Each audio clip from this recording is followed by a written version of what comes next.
Good evening, everybody, and welcome to Fire Up. Are we excited or what?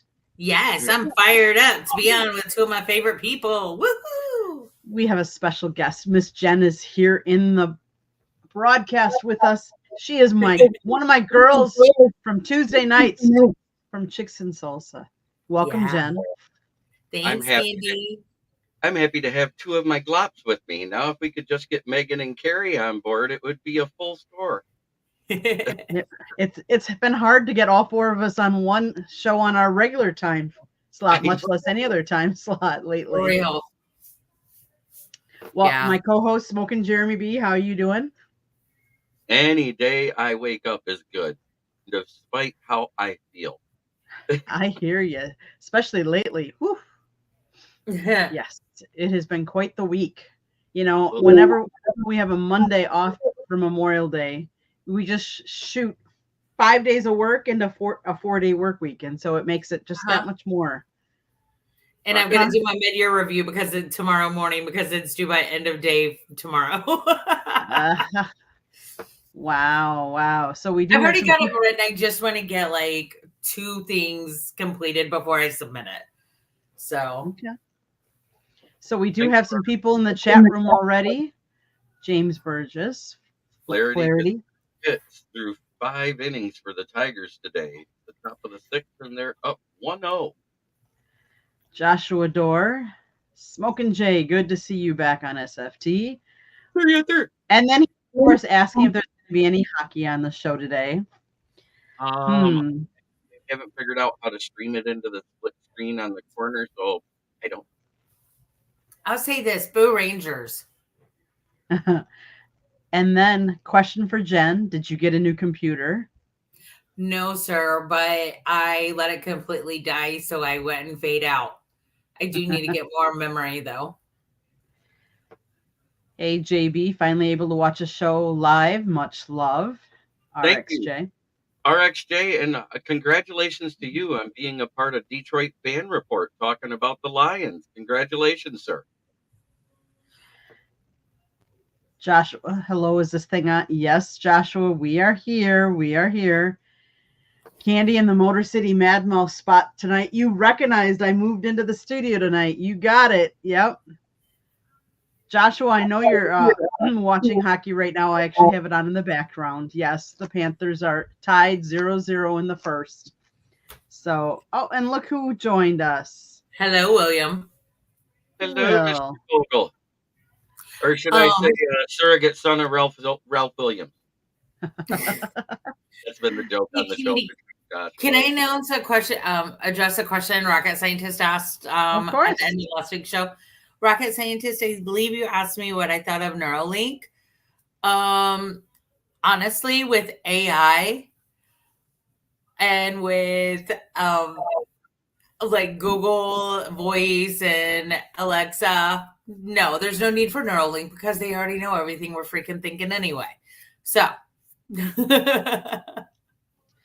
So Rocket Scientist thinks I should be in the studio and Scott out on the couch. Aw, from now on. I don't think that's going to happen, but, you know, and then Will, my 3 favorite people. Aw, thanks, Will. Thanks, we appreciate Will. that. We like you too. We do. And then he says, Jen, we're going to get together. You keep promising that and never text me anymore. I'm going to start singing What Will Lonely Hearts Do? Uh-oh. Oh, no. Okay, well, you know what? We're going to start the show out, and I'm going to let Jeremy start because he has a topic that he wants to talk about. Tuesday night, while I was bored and after Inside the Pigskin, I saw Ian Rappaport go live on Threads and Instagram, and he started talking about the upcoming CBA for 2026 that's coming up. Because, you know, they start working that stuff out between the NFLPA and the NFL headquarters now instead of waiting to the last minute. That way the owners can get their say and make their changes, and everything can get right by 2026. So that we don't end up with a strike issue like you had back in the late 80s, early 90s. Mm-hmm. So on the slate, they're talking about doing away with OTAs completely and just doing a ramp up of training camp from June till the start of preseason in the second or third week of August, because there's only going to be 2 preseason games. I've heard that. And then they're going to have 18 games instead of 17 games, which I like and I don't like at the same time, but there's another reason for that.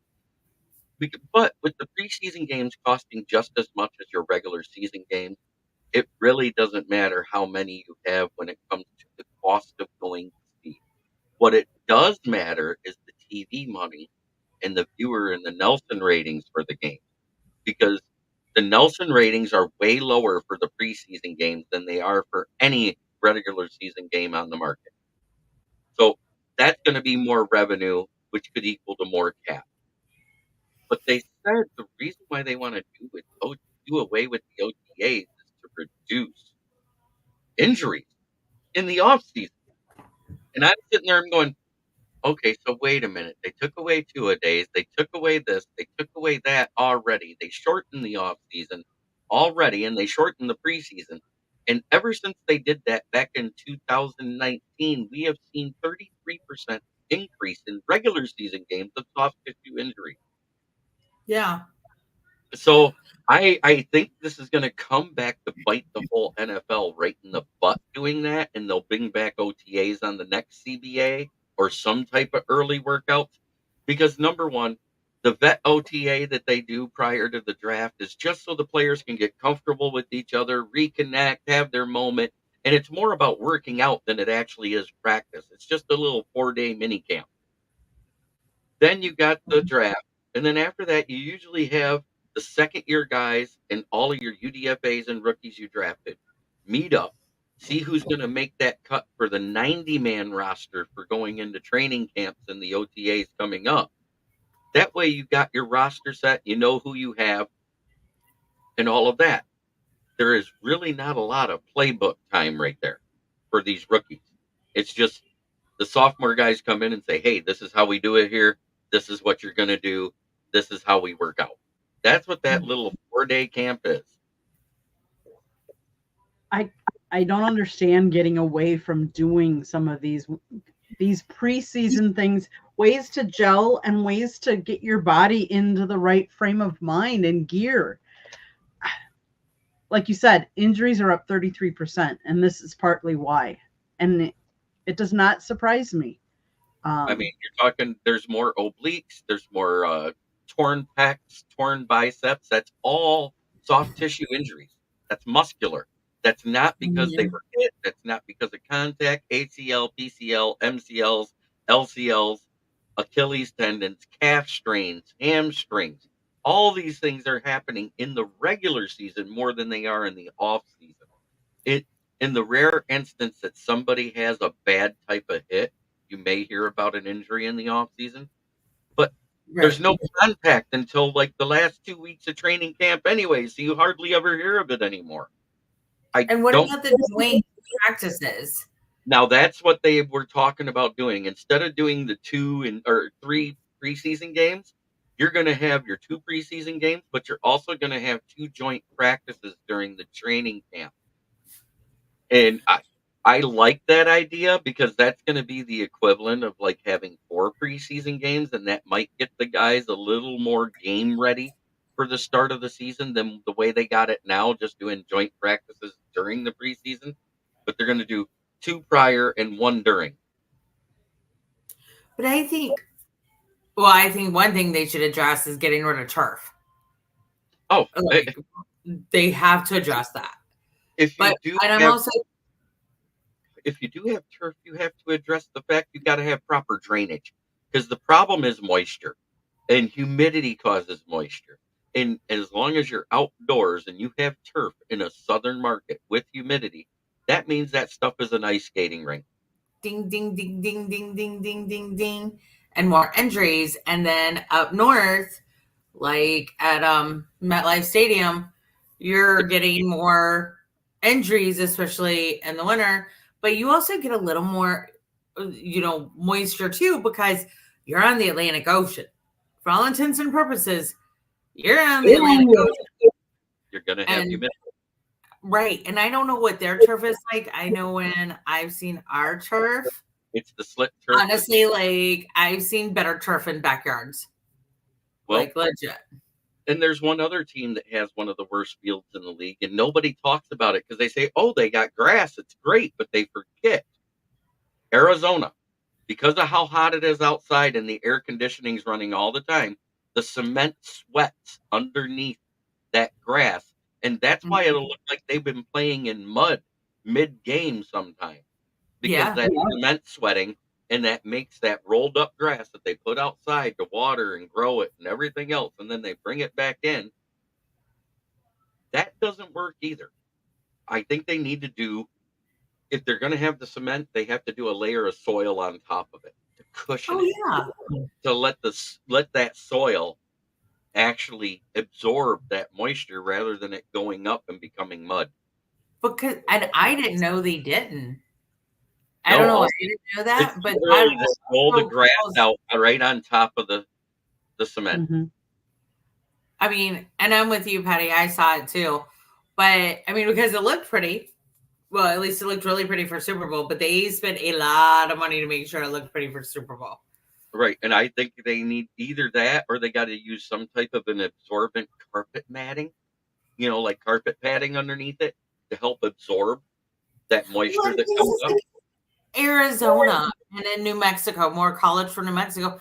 I understand a very high level turf, but maybe it's time to come up with a new type of grass for your arid and mountainous desert regions, because you're getting a lot of injuries there. And then when you're talking about the concrete under, when these guys fall or get tackled, they're being tackled on concrete. Right. It's no different than being in any other dome stadium. You can say what you want and it looks prettier, but at the end of the game, it doesn't look as pretty as that slit turf does. Yeah. I mean, But if you notice, and here's the thing, something must be done right because Detroit has actually got large bodies of water around it too. You can say what you want. There's a lot of humidity because we're a peninsula, just like Florida. It gets Mhm. just as hot and humid here. You're not hearing about a lot of those soft tissue injuries in Detroit anymore, and they do use the slit turf. So it must have something to do with the amount of padding that they have underneath it to avoid those injuries. right. That's all I'm saying. If the other teams that have the domes and use the slit turf could model it maybe off of whatever the depth of padding they have underneath that slit turf, you might see less injuries across the league Yeah. overall. Because, yeah, the injuries are serious. Because I remember, and I was actually, I think my Panthers guys were actually happy when the Lions played on December 24th, 2 years ago. And sorry, we took away your playoff chances. We were fighting for our own then. But we hey Mike, email David Tepper for me, okay? Um, because we need safe turf, because like here, like it gets as swampy as it does in Florida.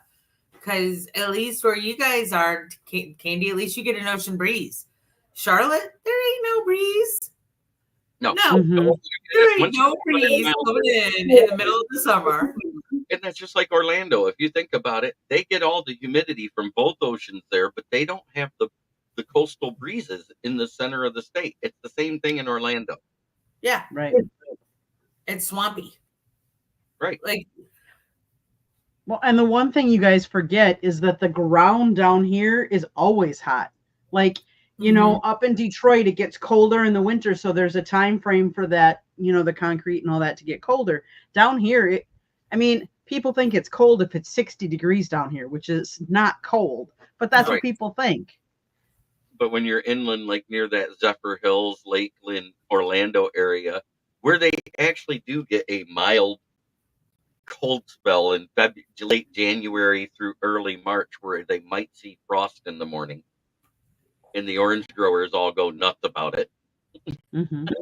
I know, I live down there. That's why I Hmm. can talk about it. It's crazy. It's such a different dynamic for the weather than anybody here in Michigan has ever experienced. Right. Patty Grimes with going to Arizona. He has seen it. Mm-hmm. Thank God, James, because we do have mixed company on the show tonight. Yeah.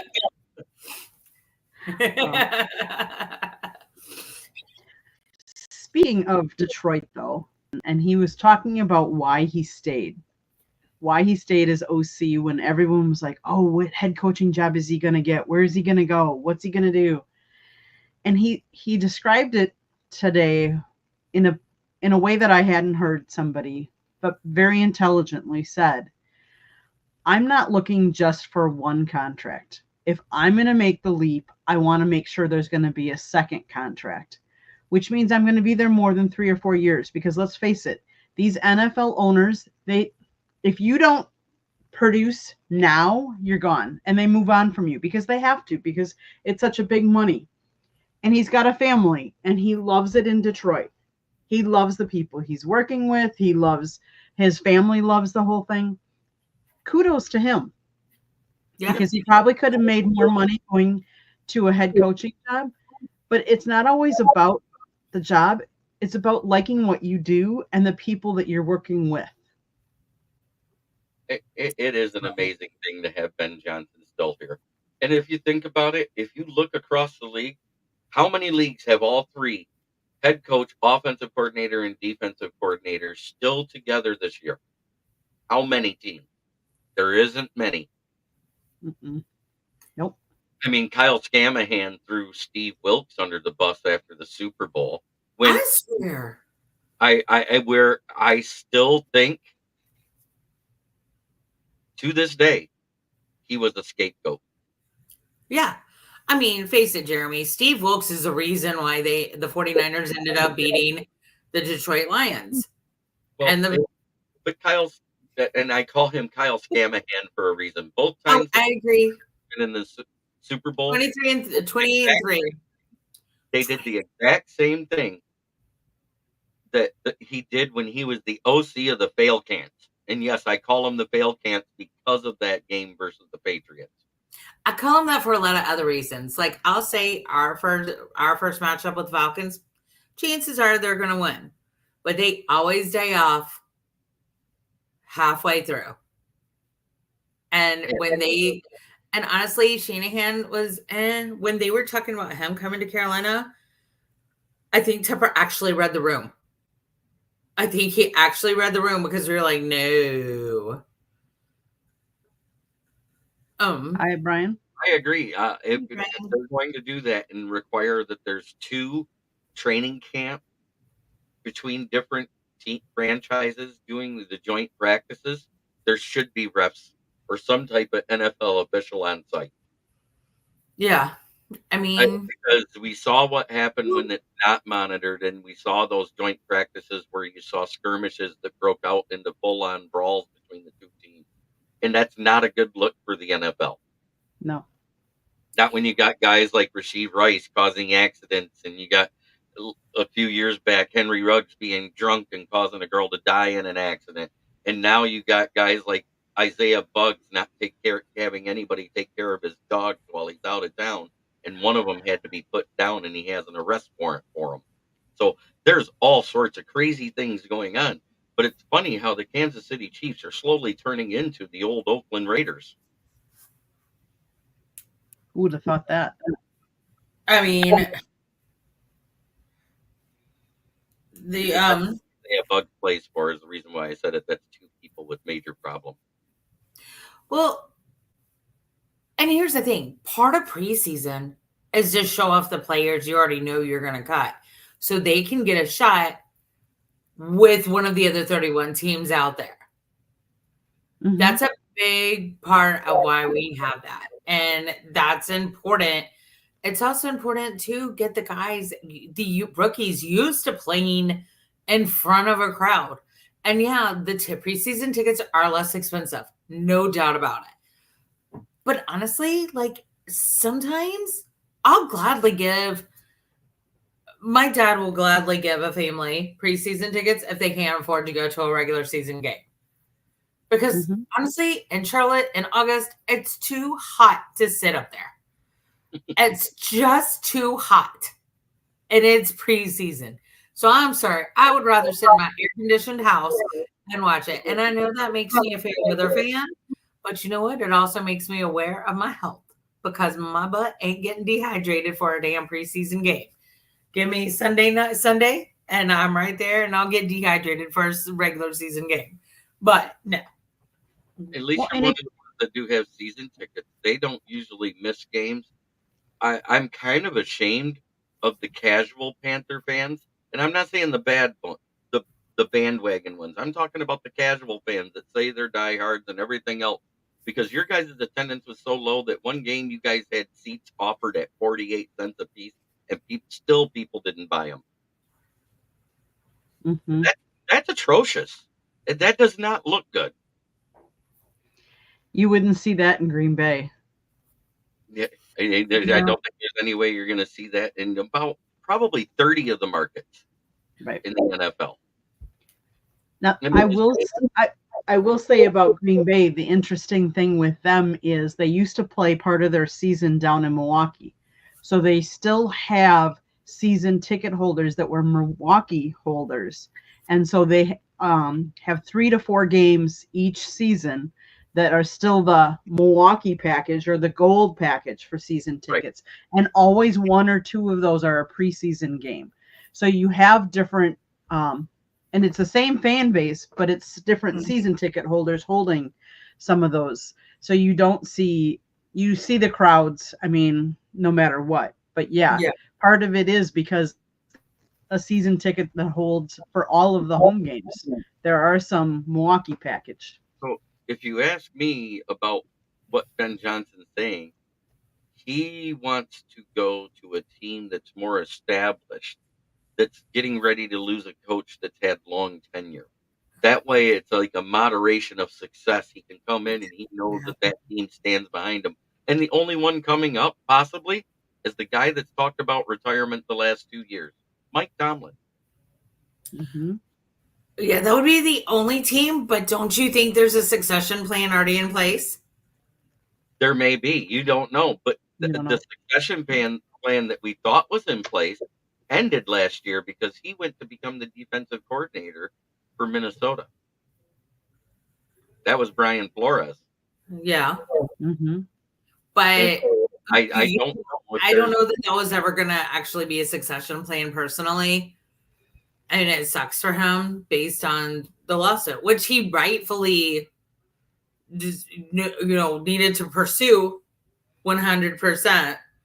But well, the fact that he won that case, if you remember, that's one of the reasons why that owner got taxed and why they didn't have first round picks the one year and everything else. Mm-hmm. So on top of all that, Brian Flores should get another head coaching job soon. He's good. So should Steve Wilkes. Right. Both of them should. Steve Wilkes did a great job in the interim with the Panthers that year when Matt. Yeah. And he was hung out to dry in Arizona. Like, he was a Rooney hire. And it was obvious because he was he was hired after the draft, after free agency. He didn't get to pick his own coaching staff. Like, I mean, I feel so bad for Coach Wilkes because he is a phenomenal stand-up man. And I actually think because Tepper didn't hire Wilkes as the head coach, that's why he went for Frank Reich, because Frank was our first quarterback. But Frank only played 2 games. And then got injured. Starting at QB. And I mean, and I can understand why no one would want to come to the Carolina Panthers after last year. I mean, hey, there are people calling Ben Johnson up and saying, don't take this job. There were legit people. I kind of think I know one of the people calling him, but they have denied it vehemently to me. But I'm like, I still think it was you. And I understand why. And I will never say that person's name. That person has never been on our podcast. I will sometimes be with this person, but not often. So yeah. But I mean, with the Athletic writes an article calling it the Hunger Games in Carolina, there's an issue. Question for Smoking Jay. Will Bo have over or under 75 shows tomorrow? It's under. His shows last an hour. It's physically impossible to have 75 shows in a day. Question for And the Candy. question for me is, where is Scott right now? Scott is relaxing. He decided for the most, well, I shouldn't say that. He will take off some Thursday nights. He is actually watching the Panthers Rangers game right now, and I know it's intermission, but yeah, he's watching the game. Still So 0-0. it is still 0-0. So there's your hockey update. There is, yeah. See, we talked a little bit of hockey. Okay, guys, I have a question. Sure. Have you ever heard of a high school center fielder sprinting home to tag out a runner? Until you told me, no. Agreed with Jeremy. But I love that drive. I love that dedication, and some MLB team needs to be looking at that person. So normally when a center fielder makes a play at the plate, it involves nailing someone with the rocket of a throw. Well, one Ohio high school center fielder used his legs, not his arm, to make a highlight reel play last week Friday. In a varsity baseball game between Fort Recovery and Marion Local, Mason Local center fielder for the Griffin Burns showed previously unseen levels of a hustle on a baseball diamond. It all began when batter Caden Grisses hit a blooper into the outfield. The ball dropped between the three Marion players, and Burns eventually scooped it up. Normally that would be a single, but with the shortstop and second baseman both in shallow center field after unsuccessfully trying to catch the ball, nobody was covering second base. So the runner kept running. The bizarre play set off a chain reaction of uncovered bases. The third baseman went to cover second, leaving third base open then. So the runner started running to third. So the base runner kept running. Finally, the center fielder took off because he's like, no one's covering the bases. I'm going to go towards the runner. He literally ran, beat him home, and tagged him out before he could score. Not only is that amazing, but think about this. There's only probably 3 or 4 guys in the history of Major League Baseball that could probably pull that play off. Off the top of my head, Ron LaFleur, Ricky Henderson. And maybe there was a time when Jose Canseco wasn't that built like when he became the Bash Brothers, and he was actually a 30 for 30 guy. That means 30 stolen bases, 30 home runs, and 30 triples in the same season. He's one of 4 players to do that in Major League history. So maybe him at that time, before he got so big that he couldn't get his legs to move without banging their knees into each other, yeah, he probably could have did it. And can you believe that tonight D-backs Gallen exits with a hamstring strain after only throwing 6 pitches? Why do professional teams not have chiropractors? Because if you have your back in line, that reduces the strain on your hamstrings. Now, I know chiropractors have like a very mixed bag of chips, but it actually helps. I mean, I'm going to say something to rocket scientist, and he's not going to like it. And it's because the old guys that watch hockey are very much fans of the original 6 teams. You're talking about Boston, New York Rangers, Detroit Red Wings, Chicago Blackhawks, Montreal Canadiens, and Toronto Maple Leafs. Was that not the original 6? I think so. So as much as I hate to say it, the old guard, the guys that have been watching hockey their entire lives, those were the 6 teams they watched the most. So when they're in the playoffs, they have a tendency to root for those teams. It's nothing against the Panthers. It's because it's an expansion team. That has a lot to do with it. It also has a lot to do with sometimes as people are in the media and they deal with the PR people from the different teams, they may have a little bias. Let's put it that way. And I'm not going to call any team out, but sometimes different PR groups are easier to work with than others. So, right. But with that being said, we always have a segment on the show, and it's called My Town. And that's where you talk about either a town you're living in now or a town you grew up in and something that's happening in the sports world in that town. So, Jen, I know I'm kind of putting you on the spot because you've done this once before, but you haven't done it recently. Do you need a minute to prepare for that? Or Actually, I have one, and I've something I'm really excited about. Perfect. So, one thing that I love about Coach Canales and Dan Morgan, what you two may not know, and what a lot of listeners may not know, is that Jerry Richardson did not come up with "Keep Pounding" for our logo. Sam Mills did. And a very impassioned speech when he finally, during the middle of a playoff game against the Cowboys, he told the guys in the locker room, I mean, I could quote the entire speech, but summing it up, telling him to keep pounding. That's when he announced that he had cancer and that if he got up, went to treatment every single day, then came to practice, and he kept pounding, then every single one of those guys in that locker room should keep pounding. Dan Morgan, Julius Peppers, Kevin Green, amongst others, were all in there.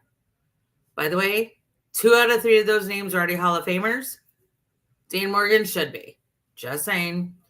But Dan was in there. Keep Pounding came from the coaching staff. Keep Pounding came from the locker room and the players. That is what they marched into the second half, like after halftime. They marched onto the field, and that was their call, Keep Pounding. Keep Pounding is embedded in North and South Carolina and our communities. If you're going through a tough time, you say keep pounding. If you see a friend going through a tough time, if you see a stranger in the face who just looks distressed, you just go up to him and be like, hey, keep pounding, keep pounding. And I agree with you, James. But when our team was sold, and I understandably, Mr. Tepper wanted to bring in his own motto. You can't get away from it. It's too embedded. It's Carolina. It's part of Georgia. It is part of Virginia. It is part of California. I saw it in California. And I love that Coach Canales and Dan Morgan are bringing it back. And that is so important to who our identity is. Like, Jeremy, you saw when y'all were playing us, and in the third quarter, that's the only time they've done it for the last 5 years, is the third quarter, they would do Keep Pounding twice. And every single time they do Keep Pounding, they would, sorry, I'm tired. That's with the Southernese. Every time they would do Keep Pounding, you would see whichever quarterback we had out of the 9 we had during those past 5 years, you would see it get energized. You would see defense and offense. So I'm really glad my town and my GM and my new head coach are bringing that back. Well, you know what I love about Dan Morgan? What? I love the fact that when he was hired, he looked at Dave Tepper. He goes, keep your hands out of my business. Mm-hmm. Yeah. And you know what? He has been. It made a huge difference in your free agency and your draft, in my opinion. And David Tepper looks a little more relaxed. Right. Because he finally has somebody that had the stones to tell him to shut the hell up. Which is what he needed. And that's actually why I wanted Steve Wilkes also, because Coach Wilkes had the stones to do it. But it was too late. Wow. Until about 10, 12 years ago, home break-ins in Green Bay on football Sunday were rampant. City stepped up patrols and got that under control. Really? It's interesting. But at the same time, do you want me to go first or do you want me to go first, Candy? Doesn't matter to me. Okay. I kind of have a two-part my count. One has to do with the Tigers. And I understand that every Tigers fan that's a loyal fan right now loves Tariq Skubal, who's in the top 5 for current Cy Young and everything else because he's in the top 5 statistics across the league. But after Scott Harris did the interview the other day saying he doesn't know when they're going to start actually spending to bring in big talent. The only way we're going to fix this roster and be ready within 3 years is going to do something that's going to make the Tigers faithful upset. And that's trade Tariq Skubal right now while his value is the highest before he gets into his second contract and get a haul of young talent to come in here. Because our farm system, while they say it's a top 5, it's miles below the top 3. Yeah. Our best prospect is 25th. Our second best is 56th. And it goes excrementally down way below the top 100 baseball prospects. So if you think about that, if we're considered top 5 with only 3 guys in the top 100, that's not that good of a farm system when you're talking about AAA, AA, single A, and there's high single A and low single A. So that's 4 different teams that is your farm system. You could rebuild the whole farm system and be ready in 4 years with a core that can come up and be solid. Because I like our coaching, our assistant coaching, as far as hitting and pitching and everything else coming up out of the minors better than what we have with AJ Hinch right now. I hear you. And the second part is former Pittsburgh Steelers / Detroit Lions, now Kansas City Chiefs defensive tackle. I mentioned it already once, Isaiah Buggs. What are you thinking?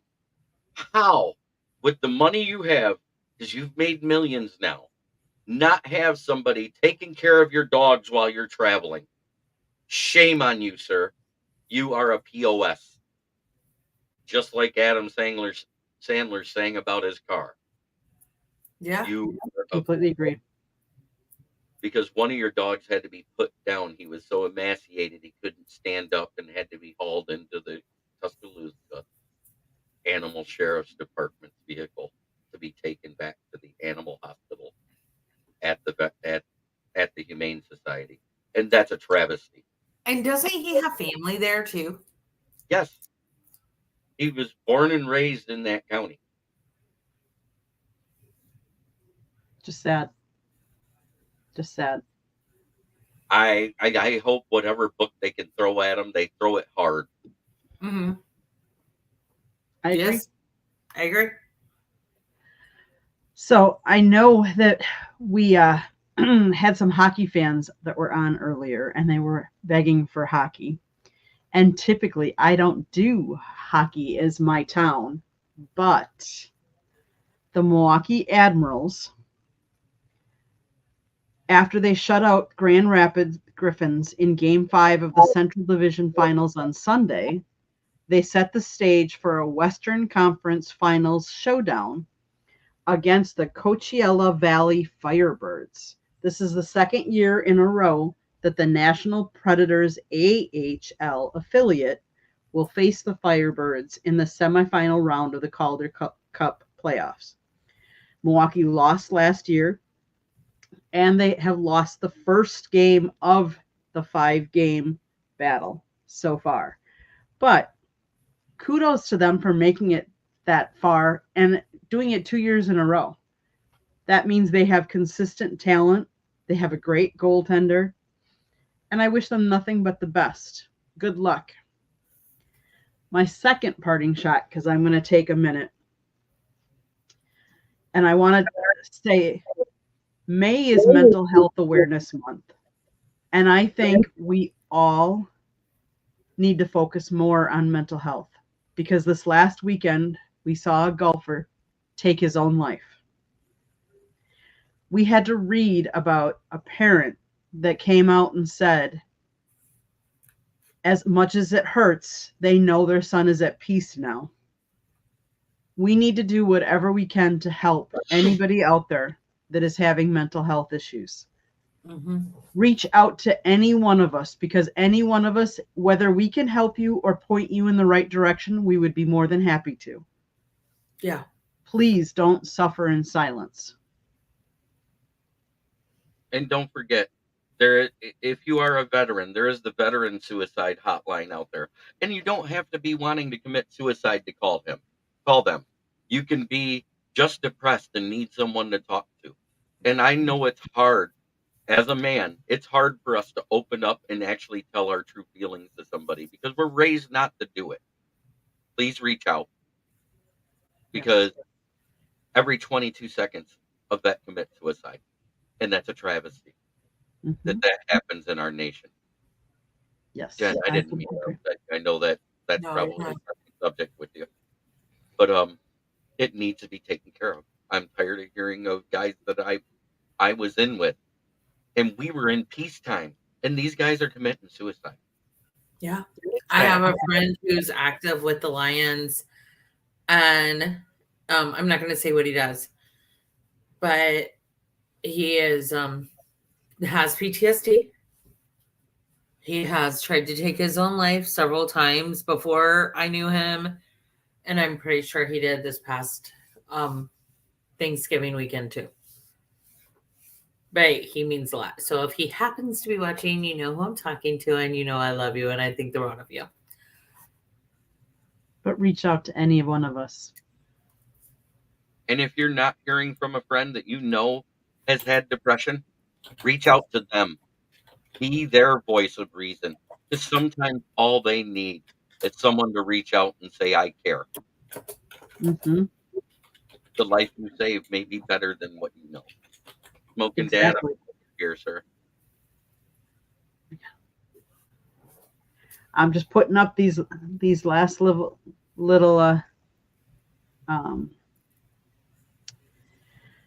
but yeah, so with that, I think we're going to close out the show. So I want you guys to tell everybody how they can find you. And like we said, if anybody needs help, reach out to one of us. Jen, how can people find you? Well, you can find me with you on Tuesday nights, and I'll let you talk a little more if you want. But we have an amazing guest that Candy has procured for us coming up this Tuesday. I'm super stoked. So thank you. Jeremy, you better be watching your gloves. It's hard. I'm being told in so many directions lately, you don't even understand. And Will Vogel, you better be watching too. And I expect both of you to watch our show from last week because it was pretty cool. It was pretty cool. But you can find us on YouTube at The Chicks Podcast. You can, and like you'll see some other content that we like uploaded from different events we've covered. You've also find me on Facebook as Jennifer Matthews Lewis. You can also find me on Reddit at Jenna Cheryl, on X at Jenna Cheryl, the professional fan. And please do follow me because I need more followers, people. I promise I won't be too invasive. I know, I follow you too. Yeah. I follow you too, Candy. And then the way our vets are treated is a travesty. You know, I don't care what conflict, peacetime, whatever you were in. Yeah. You deserve what you. I had a friend who was a vet who committed suicide, but it wasn't because of war. His sister was accosted at Michigan, and he wasn't there to protect her, so he passed away. She did too, actually, because of what happened to her. So their mother lost 2 children to suicide, and she has 1 child left alive. So yes, reach out. Please reach out. But yeah, you can find me everywhere. I don't do TikTok. I'm sorry, I'm not that cool. One day I'll be as cool as Jake the Pundit, but you know, hey, I'm not there yet. You can find me on Instagram at Jenna Cheryl, the professional fan, as well. Smoking Jeremy B, how can people find you? I'm everywhere. I'm on Instagram. I'm on Threads. I'm Are you on TikTok? No, I refuse to get on TikTok. I don't like it. I do too. I don't like how they sell our stuff to the Chinese, but that's a whole nother story. They don't But sell it anyway, to the Chinese. The Chinese owns it. right, but I'm just saying they sell that information to the highest bidder is what I'm getting at. The Chinese do. But anyways, I am on IG. I am on Facebook. Jeremy Ballrick, you can find me. Or you can find me with my podcast page now, which is Kneecap Biting with the Motor City Lions. You can also find me in my group for the Lions, which is Motor City Kneecap Biters. You can find me on Roku, on the Huddle Up Sports Network, and also on Amazon Fire Stick. You can find me on YouTube at Kneecap Biting with the Motor City Lions. You can find me on Twitter at Smokin' Jeremy B. I'm Ken, all my writing. and I'm sorry to cut you off, Candy. Ken, try again, but try going to a different VA because they're supposed to protect you and help you, especially if you have any disability rating at all. But check them out again. Even go to the national website and call in. But they are supposed to help you. 100%. I know this for a fact due to one of my previous roles. But do it. Thank you for helping my dad. You're welcome. I'll see if what I can find out also on a personal note and let you know, Jeremy. And let's not forget, you can always find me on the South Florida Tribune YouTube channel. You can find my writings at the southfloridatribune.com under the Motor City Tribune heading. Oh, and last but not least, before we let Candy do everything in her sign off, which includes the plethora of places that this broadcast is being aired to, try every day to be a better person than you were the day before. It's the only way we're going to make the world a better place. It starts right here. Much love to everybody. So yes, I have to go through my spiel. If you see the red subscribe button, that means you have not subscribed to the South Florida Tribune's YouTube channel. I do not understand why not. Hit it, like us, share us with all of your friends. Tell everybody about it. If you like talking baseball, we talk baseball on Monday nights. We talk football on Tuesday nights. Wednesday nights, Sports Exchange, you never know what we're talking about. And Thursday nights, Fire Up, you never know what we're talking about on there too. We like to keep it real, keep you guessing. Tuesday nights, I also do with Miss Jen, Chicks in a Pod or Chicks in Salsa. So you have to check that out. That's 7:30 Eastern on Tuesday nights. Mm-hmm. This next week, we have a special guest, Mr. Joel Franco, who is the founder of Where Our Children Play. And that's a foundation that helps kids. And when I say kids, it can be any age kids with sports, with mental health, with nutrition, all of the above, because it's not just about helping the kids in one area. It's about helping the kids being an overall healthy and just in shape, and providing them with educational type topics to make them successful. If I remember right, it's mental health, it's tutoring, it's nutrition, it's not all of that, and it's about the cross training of sports and how this sport's going to help with that sport because the fundamentals are the same. It is an amazing program, and it's available online, even if it's not available in your city at this time. And I believe he said it was $50 a month, which that's relatively cheap to enroll your student athlete into something like that. And it also gives training to the parents on how to be a better athletic parent. And any other kids that are and it's about being a wellness for the whole family. So it's a great organization.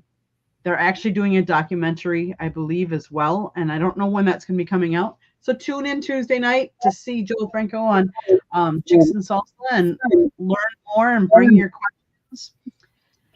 But yes. South Florida Tribune, we also have a website, www.southfloridatribune.com. You can read Jeremy's writings, my pictures, Scott's writing, George Eichhorn's writings. Jen, I think you wrote one, didn't you? Who did you write it about? The Panthers? I don't remember because I've written for a couple of different networks. So obviously we got to get Jen to write more. But also wherever you get your podcasts, you can hear us. iHeartRadio, Google, Apple, Spotify, Castbox, Deezer, you name it. If you have show ideas, please email us, southfloridatribune@gmail.com. And if you have ideas for Chicks and Salsa, email me, southfloridatribune@gmail.com, and I'll bring them up, of course. If you want to be a guest, let us know. If you want to sponsor a show or you want to advertise, call Scott, 954-304-4941. If you missed any of that, it's scrolling at the bottom. But one plug that I'm going to say, my husband, Scott, wrote a book. In fact, I can put up a big copy of it. Let me do that. Lessons from the Microphone, Tuning into the Enduring Wisdom of Visionary Leaders. George Eichhorn wrote the foreword. There's pictures in there. There's all kinds of stories about how the media has changed over Scott's 40 plus years in the media. You got to read it. Amazon, Barnes & Noble, Kindle. We are working on an audio book to be coming shortly.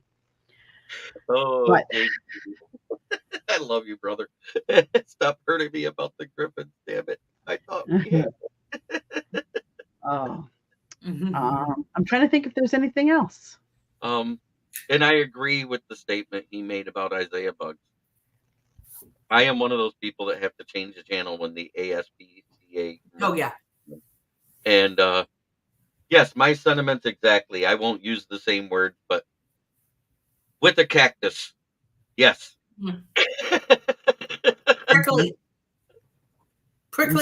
one. Yes. I'm talking about one of the prickly ones. Oh, why don't we just let him hang out with Hannah Gutierrez? She's in New Mexico.